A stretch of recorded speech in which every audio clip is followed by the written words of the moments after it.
보신 것처럼 김학의 전 차관은 성범죄가 아닌 뇌물 혐의로 구속영장이 청구됐습니다. 이게 어떤 의미인지 강동원 기자와 좀 더 자세히 따져보도록 하겠습니다.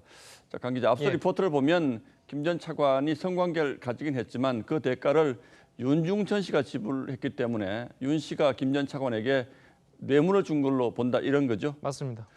성관계 횟수를 구체적으로 적시한 것도 이걸 금액으로 환산하기 위한 걸로 봐야 되겠고요. 그렇습니다.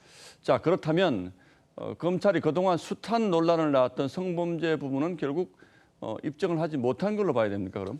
맞습니다. 이 사실 김 전 차관 같은 경우에 지난 2013년과 2014년에 두 차례에 걸친 검찰 수사에서 특수강간 혐의를 모두 무혐의 처분을 받았습니다. 예. 당시에도 별장 동영상 속 여성이 누군지 특정하기 어려웠기 때문이었습니다. 자, 그런데 이번에 영상 속 피해자가 자신이라고 주장하던 여성 이모 씨가 등장하면서 이 수사에 활기를 띄었었지만 결국 이모 씨가 진술을 번복하면서 이 특수강간 혐의 적용이 애매해진 겁니다. 자, 거기다가 이 불분명한 혐의가 구속영장에 포함될 경우에 영장 자체가 아예 기각될 수가 있기 때문에 이번 영장에서는 성범죄 관련은 뺀 걸로 알려졌습니다. 자, 그렇다면 뇌물죄로는 처벌이 가능하다고 보고 있는 겁니까? 예, 맞습니다. 이 검찰 같은 경우에는 사실 이번 수사단이 김 전 차관의 구속영장을 청구하면서 집중한 것이 바로 이 뇌물 혐의였습니다. 예.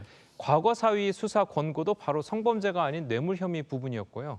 자, 문제는 공소시효입니다. 이 뇌물죄의 경우에 이 공소시효가 3천만 원 이상이면 10년, 그리고 1억 원 이상이면 15년까지 늘어납니다. 자, 그런데 이걸 보면 김 전 차관의 주요 범죄 혐의가 2007년에서 2009년 사이에 이루어진 걸로 보고 있잖아요. 예. 그렇다면 적어도 뇌물 혐의가 1억 원이 넘어야지 공소시효가 남아있다, 이렇게 되는군요. 그렇습니다. 그래서 검찰이 집중해서 본 것이 바로 제3자 뇌물 혐의인데요. 지난 2008년에 윤중천 씨가 앞서 언급했던 피해자라고 주장하는 여성 이모 씨를 1억 원을 돌려주지 않는다면서 이 횡령죄 혐의로 고소를 했었습니다. 예. 그런데 그때 김 전 차관이 끼어들면서 윤 씨가 돈을 포기하고 고소도 취하하게 만들어서 이 여성 이모 씨에게 이익 1억 원이 돌아가게 만든 것으로 검찰은 보고 있습니다. 자, 여기에 윤 씨로부터 현금과 그림 등 3천만 원, 그리고 또 다른 사업가로부터 3천만 원. 자, 이렇게 금품을 받은 혐의 등을 더하면 1억 원이 훌쩍 넘게 되는 겁니다. 예, 이걸 보면 검찰의 혐의 입증이 상당히 복잡한 과정을 앞으로도 거쳐야 될 것 같은데 예. 바로 이런 점 때문에 김 전 차관이 윤중천 씨에 대해서 나는 전혀 모르는 사람이다, 이렇게 주장하고 있는 거라고 봐야겠죠. 그렇습니다. 이 김 전 차관은요, 일단 모든 혐의를 100% 부정을 하고 있습니다.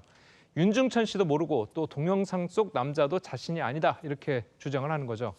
이 윤중천 씨를 알긴 아는데 성접대 등 뇌물을 받은 적은 없다, 이런 식으로 인정할 건 인정하고 부인할 건 부인하기보다는 모두 다 부인하고 이 검찰이 다 밝혀내라, 이렇게 시간을 더 끌려는 전략으로 보입니다. 검찰 출신으로 법무부 차관까지 할 정도니까 이 법과 검찰의 수사 방식은 그 누구보다 잘 알겠습니다. 예, 앞으로 상당히 치열한 법적 공방이 예상되는데 김 전 차관 구속 여부는 언제 결정됩니까? 예, 모레 영장 실질 심사가 열릴 예정입니다. 예, 강동원 기자 잘 들었습니다.